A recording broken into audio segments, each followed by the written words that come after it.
Os destaques do Bate-Papo Político com Luzenor de Oliveira e Beto Almeida. São 7h15. Situação na rede hospitalar fica ainda mais delicada com novos casos da Covid-19. Governo do Estado amplia medidas restritivas ao funcionamento de atividades não essenciais. É a luta, jornalista Beto Almeida, contra a pandemia e mais no Bate-Papo Político. Bom dia! Bom dia, Luzenor. Bom dia, os ouvintes. Uma ótima manhã de quinta-feira. Exatamente por isso, Luzenor, pelo menos 7 prefeituras cearenses já deram entrada na Assembleia Legislativa com seus pedidos de decretos de calamidade pública. Governador Camilo Santana comanda reunião virtual nesta quinta-feira com os prefeitos dos 184 municípios do Ceará para falar sobre a gravidade da pandemia. E o presidente da Assembleia Legislativa aqui do Ceará, Evandro Leitão, anuncia hoje, Luzenor, medidas restritivas para diminuir o fluxo de pessoas na casa, como uma tentativa mais severa de conter a Covid-19. E ainda, Beto Almeida, em meio à crise da pandemia, a pauta na Câmara Federal se inverte. Decisão sobre prisão de deputado está na agenda desta quinta-feira, quando os parlamentares deveriam estar discutindo medidas na área da saúde dos brasileiros. E olha só, Luzenor, o ministro da Saúde, o Eduardo Pazuello, prometeu pelo menos mais 10 milhões de doses da vacina Coronavac ainda este mês aqui para o estado do Ceará. Vamos aguardar.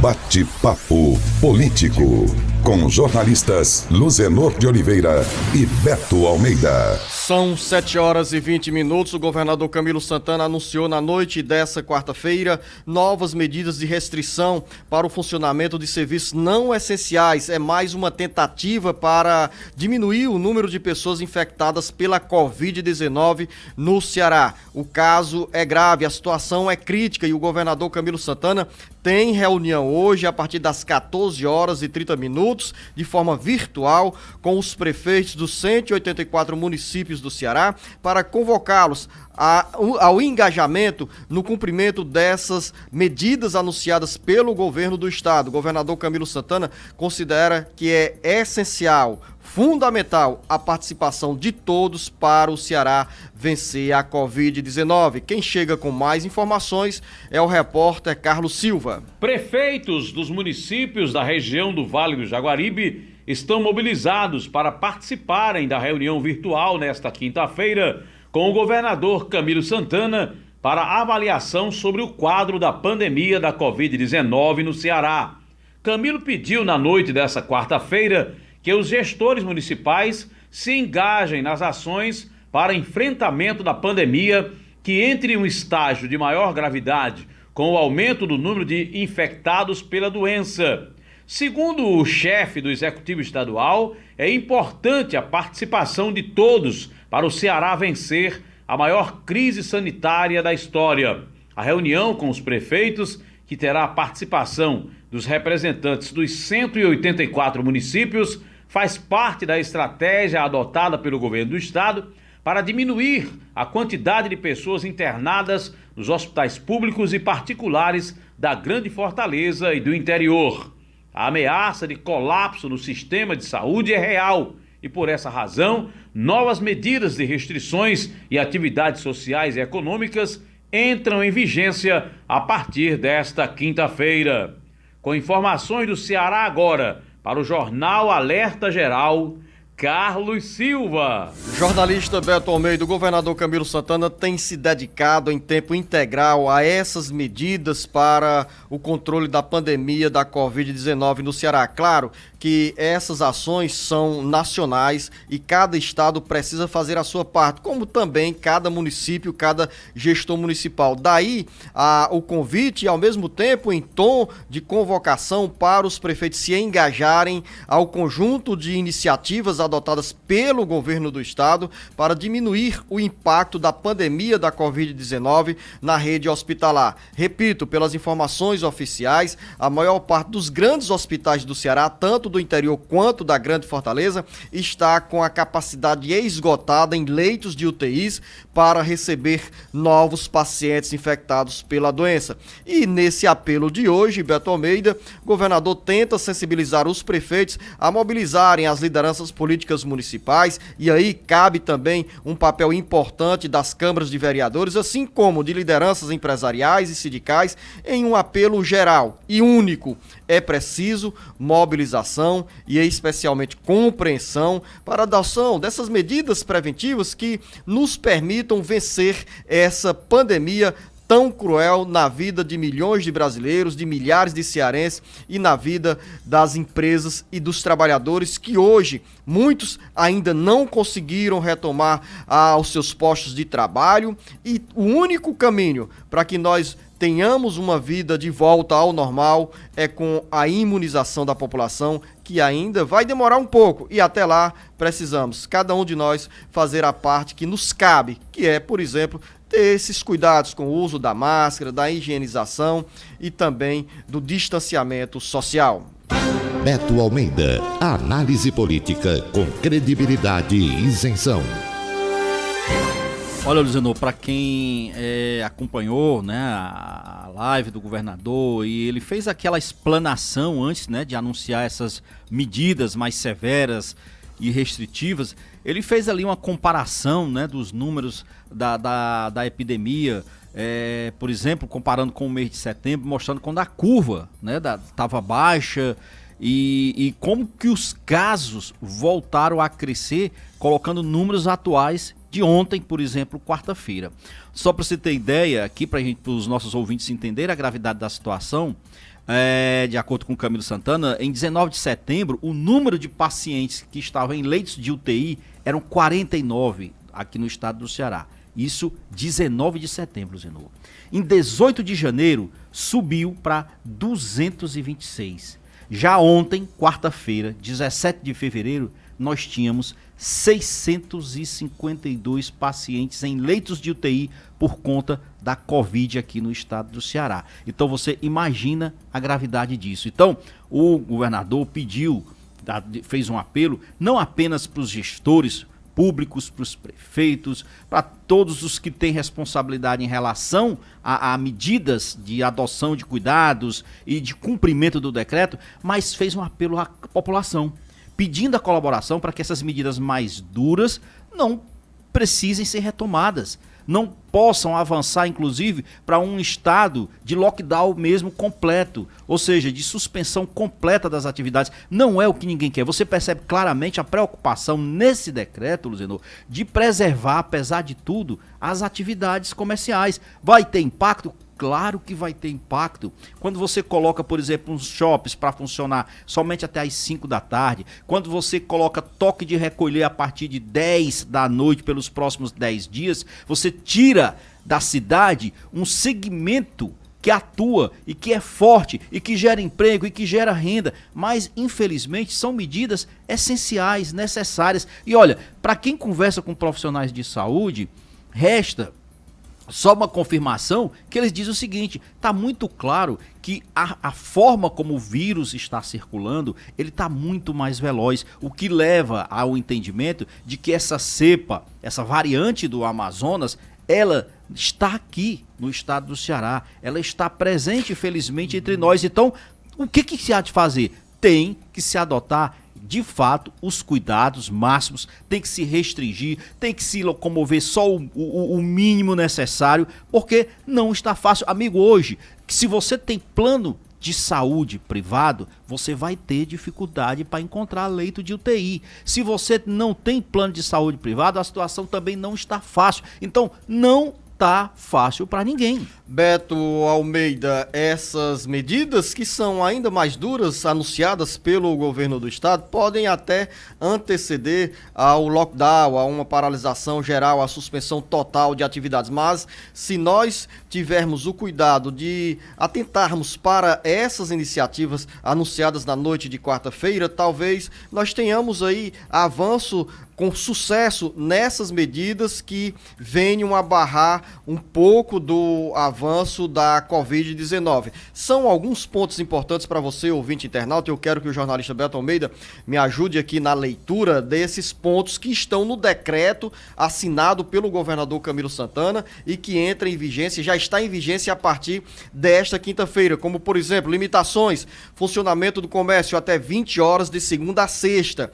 Apenas serviços essenciais podem funcionar depois das 20 horas. Sábados e domingos, restaurantes só podem funcionar até as 15 horas e o comércio, inclusive, shoppings só podem funcionar até às 17 horas. Outra medida anunciada, os espaços públicos serão fechados, Luciano, todos os dias a partir de hoje, a partir das 5 da tarde, com proibição de circulação. Entenda por espaço público as praças, tá certo? Entenda por espaços públicos, Luciano, as avenidas, que muita gente gosta de estar fazendo caminhada ao longo do final da noite.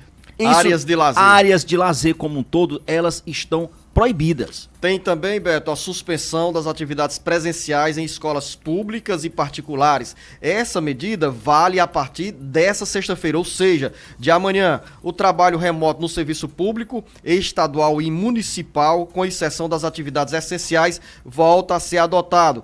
O governo também estabelece nesse decreto barreiras sanitárias em Fortaleza e a recomendação para instalação nas cidades dessas barreiras no interior do Ceará. E aí tem uma flexibilização nesse decreto do governo estadual para a volta do transporte intermunicipal com fiscalização reforçada. Falávamos ontem aqui no Alerta Geral sobre a preocupação desse setor com as restrições impostas com a suspensão de atividades, que se essa medida fosse estendida por mais alguns dias, talvez tivéssemos uma situação caótica, inclusive com demissões de trabalhadores nessa área. E aí, Luciano, tem também aqui, embora não seja obrigatório, mas, por exemplo, na iniciativa privada, nas empresas, a recomendação sempre aqui do governo está dizendo para que o setor privado trabalhe também de forma remota, sempre que possível. E já que nós estamos falando na questão do toque de recolher, que começa hoje às 10 da noite e vai até, né, pelos próximos 10 dias, aí vamos entender aqui, Luciano, para a gente deixar bem claro o seguinte, olha, quando a gente se fala no decreto do governo do estado sobre essas novas medidas de toque de recolher, o que é que é proibido, por exemplo,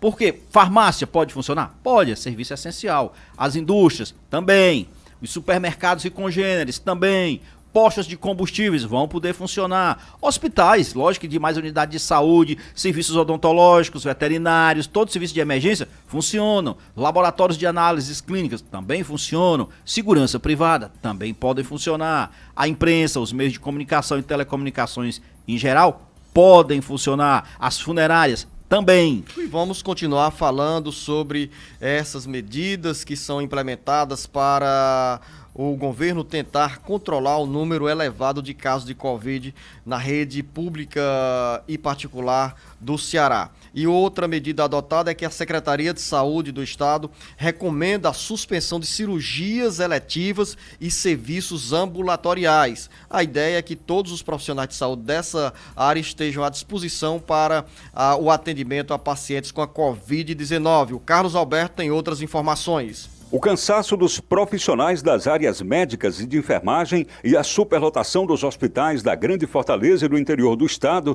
levaram a Secretaria da Saúde a recomendar a suspensão de cirurgias eletivas e serviços ambulatoriais para dar prioridade ao atendimento dos pacientes com a Covid-19 no Ceará.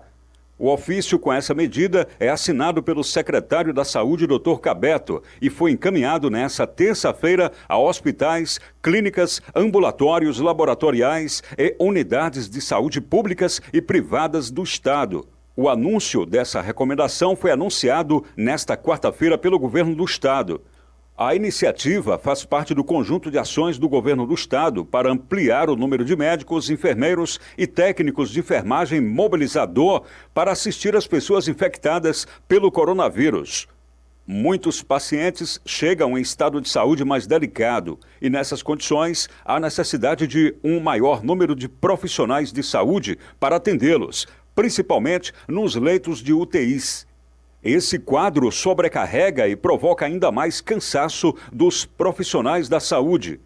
Segundo a Secretaria da Saúde, os profissionais dos serviços suspensos temporariamente deverão estar disponíveis para compor a força de trabalho no enfrentamento à propagação do coronavírus. Com redação do Ceará Agora, para o Jornal Alerta Geral, Carlos Alberto. Sinais da crise política e a inversão de uma pauta no Congresso Nacional. A Câmara Federal decide hoje se o deputado Daniel Silveira, que fez ataques duros aos ministros do Supremo Tribunal Federal, continuará preso. As informações com Carlos Alberto. Após o feriadão do Carnaval, os deputados federais têm nesta quinta-feira uma pauta espinhosa. A sessão que estava marcada para a votação de projetos de lei e da medida provisória que trata sobre a compra de vacinas contra a Covid-19 foi cancelada e deu lugar ao debate para a decisão sobre a prisão do deputado Daniel Silveira do PSL, mantida por unanimidade nessa quarta-feira pelos 11 ministros do Supremo Tribunal Federal.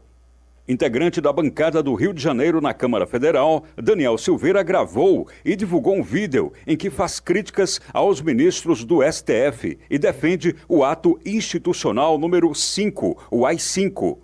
O deputado Daniel Silveira foi preso em flagrante pela Polícia Federal na noite de terça-feira no âmbito de inquérito do STF que investiga notícias falsas, as fake news.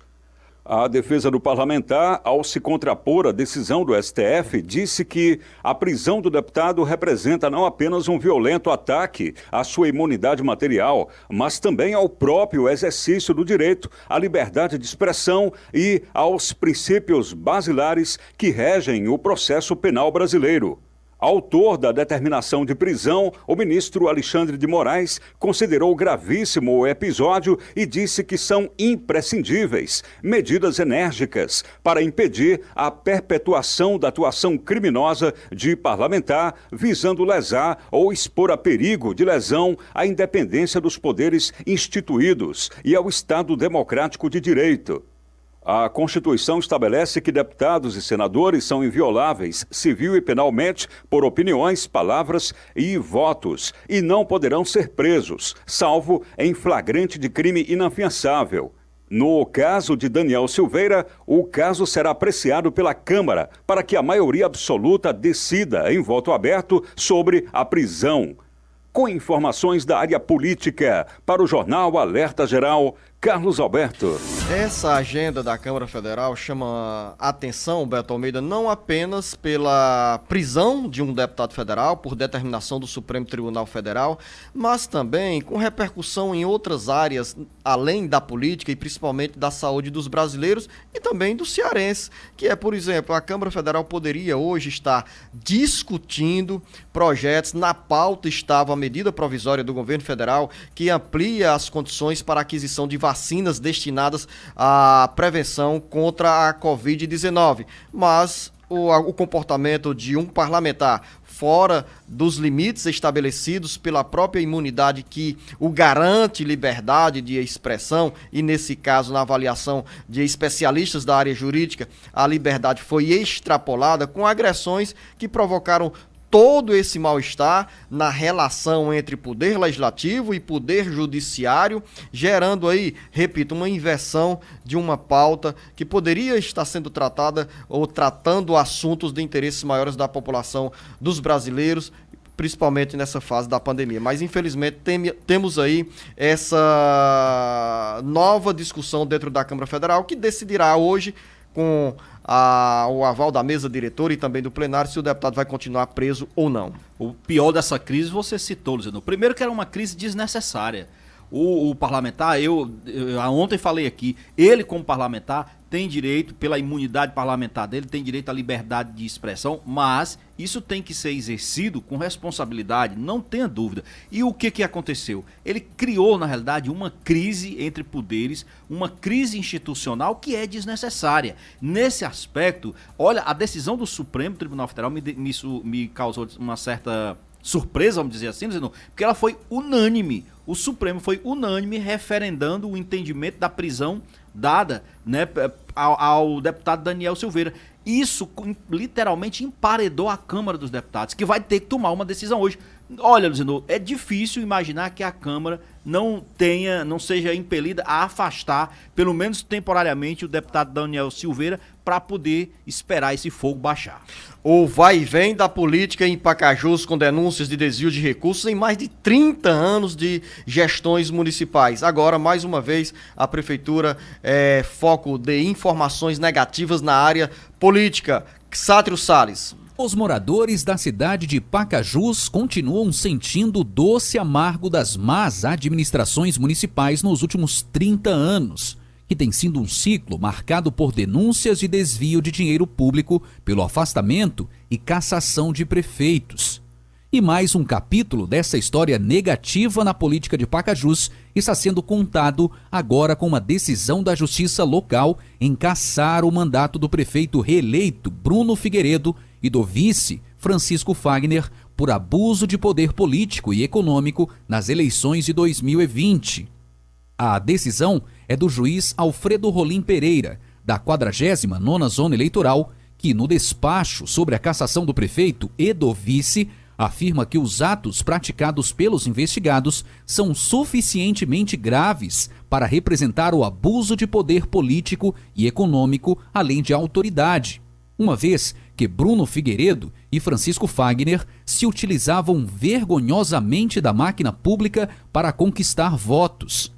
Segundo ainda a decisão, o prefeito Bruno Figueiredo realizou, utilizando dos cofres públicos e estrutura da administração, lives institucionais, inaugurações e assinaturas de ordens de serviço para se promover pessoalmente, atacando violentamente os seus opositores. A ação, que redundou na cassação do prefeito e do vice, que foi movida pelo candidato derrotado nas eleições de 2020, Wilson Chaves Júnior, do PSD. José Wilson Chaves Júnior é filho do então prefeito de Pacajus, José Wilson, que ao exercer o mandato de prefeito chegou a ser cassado, e é irmão de Frank Chaves, que foi eleito prefeito em 2016 e em 2018 foi cassado também por má gestão do dinheiro público. Com informações dos bastidores políticos para o Jornal Alerta Geral, Sátiro Salles. 7h45, final da nossa conversa, Beto Almeida, mas tem muito mais daqui a pouco no Alerta Geral. Bom dia a todos, então, Zenoi. Até amanhã estaremos de volta, se Deus quiser. O Ceará inteiro ligado através da informação. Alerta Geral.